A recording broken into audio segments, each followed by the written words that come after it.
and welcome to Chaotic Riffs TV. Our special guest today is Estevan Vega, and Estevan, you are the lead singer of the band Crown the Empire. Is that correct? I wish. No, I'm the promoter. I run Oh, Capulet okay. Entertainment. I misunderstood. So That's uh, okay. it's great to have you. Tell us before we start talking about it, tell us a little bit about yourself, Esteban. I understand you're kind of a Renaissance man. I guess you're a promoter. You put on these events. You're also an author. So let's talk about what exactly it is that you do. Sure. So, my fake job, my 9 to 5 is I'm a barber. I joke Oh, about that. wow, That's wow. the yeah. So I run a barber shop in Connecticut, and I'm also an author, and I'm also a music promoter. So it's kind of they're all sort of Connected. offshoots of art in some way. But Let yeah, me ask you, as far as being a writer, sure. have you got any books that are published that people, if they want to check that out, where can they do so? Definitely. I would say start off with the series. It's called the Arson Saga. There's 3 books so far in that series. I also have like a detective psychological thriller called The Forsaken. I have more of a fantasy romance called Winter Sparrow. Got some short stories too. So And how just did you type get in into my name that? on Like, Amazon. You'll find them uh, all. how did you get into that? Like, were you a fan of like mystery novels and movies and stuff like that, and just kind of wanted to create your own stories? Yeah. So started writing when I was 12 or probably 10 or 11 actually. I started writing my first book when I was 12. It started with these writing prompts from 5th grade, my 5th grade English teacher, and I was terrible at first, and my dad kind of showed me the ropes and helped me write. He was a good writer too. And we wrote some short stories together, and then kind of I went on my own, and the next year I started writing my first book, and kind of the rest is history. I've gotten 7 books out there and some short stories and all And let that me kind of ask, I noticed that your Vega is Hispanic, so I'm curious. Do a lot of your characters tend to be like, you write about stuff that happens in the Hispanic community, or just general stories? No, that's yeah, almost never. Interesting, interesting. Yeah, just general stories. Yeah. And I can see why too. That you kind of want to. I mean, I would think like a lot of people. You might write about that stuff because that's where you come from. But on the flip side of that, you want to maybe do a little something different. You get a little more creative, create your own world, if you will. Yeah, a lot of my stuff tends to be, um, very character driven, very emotional, and then also mixing in usually some kind of otherworldly or supernatural element to the story, kinda like Yeah, Stephen King yeah. in a In way. fact, I'll tell you why. See, a little bit of confusion on my part. I got a press release on this event from the publicist, and they highlighted the band like Crown the Empire. So I thought Yeah. maybe that's the band that you were associated with, that you were in. I couldn't quite figure it No, out. they're headlining the Back to School Bash, which is the show happening on Sunday, but no, I'm the promoter. But that's Okay, okay. great. Well, that's fun. So I'm If you glad. want if you wanna let your audience let them think that I'm the lead No, singer, I mean, I'm glad to that's way clear that up cooler. for everybody listening to this, because I was a little confused myself. But anyways, so Capulet Entertainment, that's your company too. So how tell us a little story about like the decision to start up the company and why you did that. Yeah, definitely. So, we started in 2012, is when I created Capulet, and, basically, I wanted to I've been a lover of music for a long time. Um, and when I wrote when the first Arson book came out, we did a release show that was actually like a concert mixed with the release party.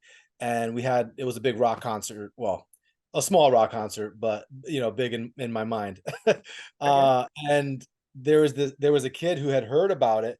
And later, several months later, he found me at a book signing, and he was telling me that he read my book, he liked it. He thought, he was kind of young. I was young at the time, and or younger. And he said he was starting to get into concert promotions, and if I would be interested in partnering with him. um, I've told this story so many times, and so I said, yeah, I'm interested, right? And so there were 3 of us, and we met a couple times. We kind of created, well, I created Capulet, the name, and they agreed on it. It was called something else at the time, and we booked the first show. We got the venue, we got the headliner, all that stuff ready to go, and it was a December show. It was wintertime, and the either the day of or the day before, it was definitely that week of the show. They kind of pulled out, and I was left kind of holding the bag on that, Yeah, yeah. and we kind of parted ways. And it's funny because that show, our headliner didn't show up either, so Wow. it was definitely a good uh I don't know, maybe a Lesson. bad omen, a lesson, whatever you want to call it, just to kind of a good entry point into this industry, which is a very hard industry to It get could have into. gone the other way. I mean, it teaches you like what to do, what not to do, maybe Yep. where you went wrong, and so on that level, it's a good thing. Now, talk a little bit about the name Capital Entertainment. How did you come up with that? Yeah, so obviously my English background and being a writer and stuff. Um so Capulet is Juliet's last name in Romeo and Juliet, There you go. right? And so it's this idea of these warring families and then chasing your forbidden love and kind of Oh, chasing something that doesn't really very make any poetic. I like sense. that. Yeah. Yeah, so like for me, chasing music and chasing art is kind of like some chasing like a forbidden love. Uh, So that's what it means it's to kind me. of interesting because you think like you do something with books, but like you say, it's all kind of in the art field. It's kind of all Yeah. connected, and then like when you first put the first concert together, I was curious. How did you go about like picking the bands? Did you just go about like finding local bands, or did it even have to be bands that you liked, or is it just like whatever's going to draw the best business? Yeah, so when I did my very first show, which was the release concert for my book, I was trying to go after bands that I was a fan of, and it's funny, I went after a band called Amber Lynn, and we actually just had them at Capulet Fest this year, and at the time I couldn't afford them, so I wanted to bring them in for the release show, but I couldn't afford it, so I just reached out to other bands that I was a fan of, and I was able to get them and put the show together. And then for my first Capulet show, um, I don't remember if we targeted the openers first or the headliner first. Yeah, Um, but we might have been reaching out to them at the same time. But yeah. pretty much at every show I do, I always try to include a local element. So someone from the New England area in addition to a national act. Kind So of makes sense, like kind of local heroes, so people are going to turn out for them naturally. yeah, that's the Yeah, goal. But yeah, also to also to stimulate the scene. It gives local bands a chance to play on a bigger show. It gives us a benefit, hopefully to have a new audience hear about Capulet, hear about the other shows, that we got going on. And it's kind of just like a symbiotic relationship. Everyone kind of benefits.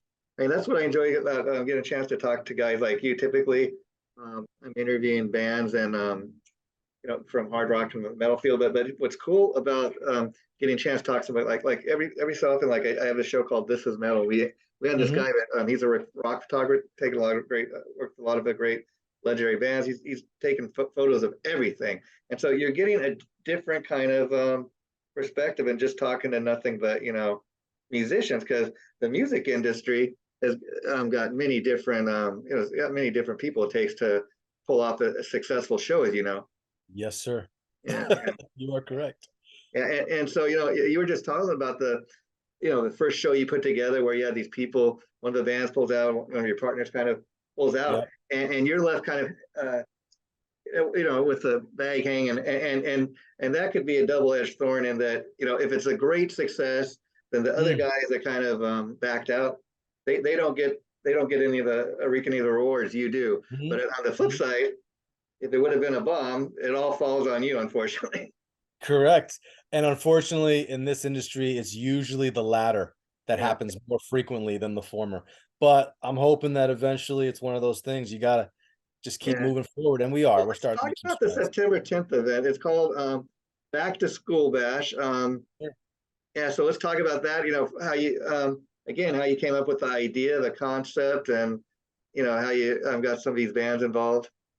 Definitely. So, this is our second time doing it. We did it last year, and my goal was to try to have bigger annual events, maybe have less shows that I was promoting throughout the year, but have them be bigger each Sure. time, right? And so last year was the first year we did Capulet Fest. Last year was the first year we did Back to School Bash. And so we're doing the same thing this year. I did a couple smaller shows throughout the year, but my big one was Capulet Fest in the summer, and then this is my big fall one. And so I was talking to I would call him a friend now, even though I've never met him. He's in Yeah, another I know that goes. he's in a band, Yeah. and he was supposed to play Capulet Fest last year, but they weren't able to make it last minute.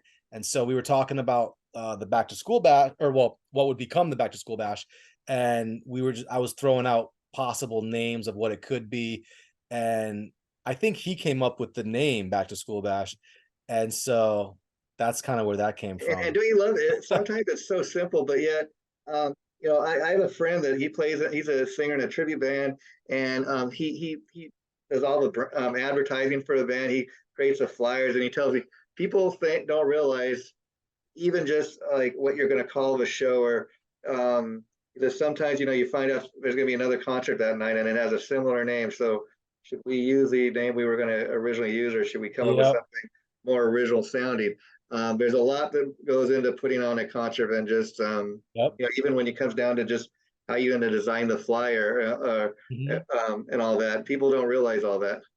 Yeah, I mean, it's definitely a multifaceted thing. Shout out to his band Lightworker, by the way. His name was Joe. And yeah, so for Back to School Bash, so for this year, we have Crown the Empire, we have the Word Alive, He is Legend, In Spirit. If Not For Me, who else is on? Gina Fritz, Actor Observer, and Over the Moon. So it's kind of like a mini festival. I don't really call it a festival, but because there's so many bands on it, you That almost makes kind of sense. I mean, get stuck with that. festival, I would say, is anything anytime you have more than like two or three bands, right? Yeah. Yeah, yeah. So I would call it, it's somewhere between like a mini festival and a big show, or like so I think a festival in a it's a big sense show. that too, like you got stuff like Rocklahoma. It takes place in Oklahoma Yep. once a year, and a lot of people go back every year. It's become an annual thing. It's this event, at this point in time, and who knows? Maybe it's back to school festival will become an annual thing where people, I'm going to go that That's next the year. goal. Yeah, That's the yeah. goal, right? I'm trying to create these annual events that people travel to. And so now back to school, is that just because of the time of the year it's taken Yep. place, or Yeah. has Yeah, nothing to do? it's actually got nothing to do with school. It's really just See, because I thought maybe raising money or something for school. no, no, it really just has to do with the time of year because it's the end of summer and it's the beginning of the school season here in New England. So, For an most kids event went like back to this, school last how week. important is it that all the bands are kind of in the same genre? I mean, could you have like a So, pop band, one's a yeah, little heavier? Yeah, yep. yeah, Yeah, so even with the festival, we try to mix it a little bit. Like it's all kind of under the umbrella of rock, there you but go. you'll get like alternative, you'll get pop punk, you'll get some metalcore, you'll get hard rock, you'll get like straight metal. Uh, And so like if it's in rock, yeah, it's it's fair possible. game. Yeah, within reason, obviously. Yeah, I yeah, wouldn't put like a poppier band with death metal yeah, yeah, yeah, yeah, on a yeah, show like this, yeah. but possibly on my festival, right? Like, because the Capulet Fest is like 2 days, and we have multiple stages, right? So Sure. on something like that, I might stretch the genre a little bit more, right? Yeah. But for something like this, where it's one day, one stage, um, it's all under the umbrella of rock, but they're all more or less in the same vein. Yeah, so let me ask you, Esteban, what's being that this is the second time you've done the back to school bash, is it like a little easier this year because it's your second time doing it? Is it equally as hard, or is it just the same? I would say it's as a promoter, you're kind of always trying to prove yourself to Yeah, people. trying to up your So game, right? Yeah, yeah, so like, just like with Capulet Fest, we upped the ante. Same with this. So last year we had a solid turnout, we had good bands, and I tried to one up it this year. And so my goal is to always one up it and take it to the yeah. next level. So there's always that stress level factor of like, man, can it live up to what we did last year? Can we make it better? How do we make it better? And that sort of thing. And I don't imagine there's too much you can do about it, but like, how do you feel about people coming in with their phones and filming the event and posting clips up on YouTube and that? Yeah, I actually like it. I prefer it. I just say, please The tag us. advertisement, right? I just like, please at Capulet ENT when you do it. Yeah, Let people know that you were at a Capulet show, you yeah, know? yeah, yeah. But And yeah, so, we have professional photographers that come along, too. do you have like the bands on the day of event, like doing any kind of PR backstage, people interviewing, doing interviews and stuff? We did for Capulet Fest. It really just depends on if we have any media presence, right? So I think we might have one or two at this show. We had quite a few at the last one. And so it really just depends on if we have any media outlets reach out to want to do interviews, So like And if, being from Connecticut, I was wondering, what would you say Connecticut's kind of Known for, or like when it's an event like this, you say you try to bring kind of something local into the event. What are you doing this year for that? we're known for bad traffic on I-95, uh, Okay, really cold winters. yeah. No, no. Yeah, so Gina Fritz is our one local. Lost Estevan. Let's see if he comes back. Okay, Estevan. Wow. I don't know that he's coming. Okay, your internet connection is. I see you. Can you see me? I can see you just kind of froze up a little bit. How Yeah, about now? I'm moving I my can see my it. Yeah. screen. Okay. So you Okay. were saying Gina. Yeah, yeah. So Gina Fritz and her band, they played Capulet Fest in July. They're more like pop punk kind of Okay. and or pop alternative rock. Very good stage presence, and they're a lot of fun. So I would say they bring kind of like an old school Paramore style of sound, Yeah. fans of Paramore, Blink 182 and Simple Plan, that kind of So is this an outdoor event or is it indoors? it's inside. This one's inside. And you have video screens. Like I'm just curious. Do you have any like are you filming the show yourself? Like Nope. But we are gonna have. I did hire a photographer, a videographer, so he's gonna be documenting the show, and then we'll have a recap video for on the social media pages and then afterwards. I'm sure that the bands will be selling their individual merchandise. But how about you? Do you sell any merchandise? Yep, definitely. I'm wearing a last year's Capulet Fest T-shirt today, but yeah, we're gonna have T-shirts. If people buy the VIP package, they get a free Capulet shirt, and then obviously attendees can just buy one too. Yeah, and you want to tell people like where they can find you on the web, or like if they want to find out more about the show and how they Sure. can get tickets and stuff. Definitely, yeah. So if you want to get tickets, I'd say go to the websterct.com. That's the venue website, is the Webster in Hartford, Connecticut. And then my website for all things Capulet is capuletent.com. That's CAPULETENT.com. And then we're also on Facebook and Instagram at Capulet ENT. And if people want to just show up at the door, will they be able to get tickets? They can, yeah. Obviously, door price is a little bit more. So I would say get tickets now. And I know being the promote. So before we let you go, what all goes into being a promoter? I mean, obviously you put up the money, but I guess you're the guy also reaches out to the bands and gets everybody booked. Yep. Everything from talent buying to coordinating with the venue to doing the actual on the grind promoting. I'm going out to shows and passing out flyers. I'm meeting with different marketing avenues. Like, so for this show and for the Capulet Fest event, we did billboards, we did radio promotion, we did all that kind of stuff in addition to social media advertising. And so basically your job is to coordinate all that, And so it's I'm a lot of imagining, work, a lot having goes into learned it. from past experiences, I'm imagining, did you have some bands like on backup just in case any of the bands should drop out? Like, Yeah, yeah. The good thing is that we've established a rapport with a lot of national bands as well as local bands. Obviously, it's a little easier to throw a local on because yeah, they're in the area. I might be a friend with a national band, but they may live out in California, so it's a little harder for them to fly out last minute, right? So a local would be yeah. easier in that case. And then I guess probably the toughest part would be like I'm assuming the acts get paid for showing up. So Yeah. like, do you have a set fee? Like, okay, if you want to take part in our event, this is what the bands are being paid, or is there a lot of negotiating going on? It's both. Sometimes we agree on a price early, and sometimes it's a lot of back and forth. And I guess makes sense that the headliner is going to get a little more than the other bands. Yeah, yep. Yeah, yeah. No, And the headliner's playing for pizza, and the opener is playing for 50K. okay, okay, I got you. Yeah, yeah, No, I'm makes just sense. kidding. No, yeah, definitely, definitely. Yeah, yeah.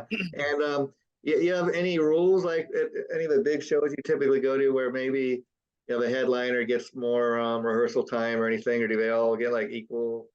No, yeah, it's usually headliner and direct support usually get the most sound checks and lead time as far as that goes in production. And then a lot of times it's usually the headliner and then the opening band Yeah, usually are the ones that get the most sound check time. And a lot of times with a big lineup like this, everyone kind of just gets like a line check, make sure yeah. everything sounds pretty good. And What's the yeah. craziest thing you've ever experienced like putting one of these shows together? Or Oh like, my gosh. The craziest thing that comes to mind immediately, I did a show at a venue about an hour away, but still in Connecticut, small dive bar. And they had a room that was a decent size for shows. And I was really hopeful when I went there and I'm like, man, we could throw some cool shows in the small room. Decent size stage, not anything huge, but good for small shows. And I was in communication with their manager, and we had this booked for like a month or two, and they told me there was going to be sound, there was going to be production, there was going to be a sound engineer there to run all the house, and everything was going to be all set. So dude, we get to the show, and it's a tour package, right? So there's like 4 or 5 bands on the package, maybe 6. And we get there and there's no sound guy, and there's no sound, there's no production, it's just an empty room. wow. So luckily, I had my buddy. I said, "Dude, can you just help me?" Before I knew that this was happening, I called my buddy like 2 days before. I was like, "Man, can you just come and like help me with just stage managing people, making sure that the bands go on and off on time and all that stuff, just so it help the sound guy out, right?" Well, Yeah, dude, he gets there, and luckily he brought his trailer full of sound gear, and wow. he's like, "You know what? I got speakers. I got the I got cab." you. I got you, buddy. So, dude, so if he didn't have that, I would have been so screwed. So he brought all his stuff inside. We set up his production gear and everything. Had the show. Luckily, he had his mixer. He had all the stuff. We would have been dead in the water without that. But dude, the whole night, the owner of the venue is harassing me and the attendees and the bands Wow. because they're not buying enough bar, they're not buying enough food. He was charging them a bunch of money for waters. And I'm like, dude, I provide the bands with that. Like, why are you charging them? Stop. And he was getting mad that I was providing it for them. He's like, they should be buying it from the bar. And I understand that the bar's got to make money. I totally Yeah, get it. But first of all, that was not said to me yeah, prior, that I had to run everything through the bar. You didn't tell me that. I always provide water and almost always provide food at my shows. So that was a given, but I didn't know that I couldn't do that at this show. And so I had bands pulling me aside, dude, what's up with this venue guy? He's crazy. He's charging us. Oh, yeah. he's like extorting us for the water, and he's yelling at us because we're not buying food. And I'm Wow. like, "Dude, I don't know." So all that goes. The whole show happens pretty much without a hitch, apart from the craziness. And then Wow. after the show, everyone clears out, and we're clearing out the gear. And the owner comes around and starts harassing us again. And he's like, "You got to get all this crap out of here in like the next 40 minutes, 45 minutes, because I got to go home." I'm like, dude, we did a show under the agreement that you were going to have your own sound guy and lights and He doesn't production. even show You, up. you had none of it. And the sound guy didn't show up. You didn't know where he was. He's probably like freaking OD'd in a back alley Yeah, somewhere who or something, knows? Yeah. because it was a severe dive bar. And so we almost got into it. He threatened to call the cops, and I was like, "No, Go we ahead, are right? staying here." Yeah, My buddy brought his gear, which is thousands of dollars of stuff. yeah, I'm not just gonna leave it here in this shady bar for yeah, us to come back tomorrow and all of it's gone yeah, right. miraculously, like your sound guy. And so, dude, we almost got into it, and luckily it ended calmly, and we were able to get our stuff. But dude, that Yep. one goes down in history as one of the It's worst amazing. experiences. Not even knowing that story until you told, I think, right there, Esteban, being a writer, that would make for a great book. I mean, talking about, the Yeah. horrors of the music industry and things you've experienced. Yeah. Here's what you want if you don't want to get into the business. These are all the bad stories, like right off the bat. Just hit it with all the bad stories about how hard it is. But it's kind of also semi-inspirational that you go through something like that. First of all, you learn something, and Definitely. you're going crazy while it's taking place. But I bet after that, you're like, okay, you know what? That's never going to happen again. I bet ever since then, you learned about the importance of having stuff in writing, Communication. contracts, and communicating. Yeah, Yes. yeah, Make sure that there is a sound guy and that there is sound at this venue before you have a concert. Good communication for kind of sure. yeah, Stuff that you take for granted, you're like, obviously there's going to be sound, right? yeah, Not, yeah, not obviously. yeah. That's great. And do you have any kind of social media going on the day of the event, like filming the different, parts of it? Well, yeah, I'll be posting little clips as we're preparing and we're doing sound checks, and Yeah, I'll be making comments here and there, and yeah. adding to the social media stories and all that. But yeah, it'll be fun. Last thing, Estevan, being that you work in the music industry and that, and you do writing, have you ever thought about like putting a project together where maybe you write a book on whatever you want to write about, and you have somebody create music based around maybe each chapter in the book, kind of like a concept album or something? Yeah, almost like a soundtrack. I never have, but that's an idea possibly for the future, Well, Never say never. yeah, I really enjoyed talking to you, Estevan, and like I said, I wouldn't really have known about you unless your publicist reached out to me, and they sent me some great people to interview. So hopefully, you have another event down the line, or even maybe after this event takes place, I'd love to have you come back and talk about whatever you have going on. Okay. Awesome, man. Thank you so much for having me. Yeah, this interview will probably be going up in the next week or so. I will Okay. let you guys know as soon as it posts. Feel free to post it wherever you want. We're all about that. Okay. Awesome. Thank you so much. Take care, my friend. Bye bye. All right. Peace.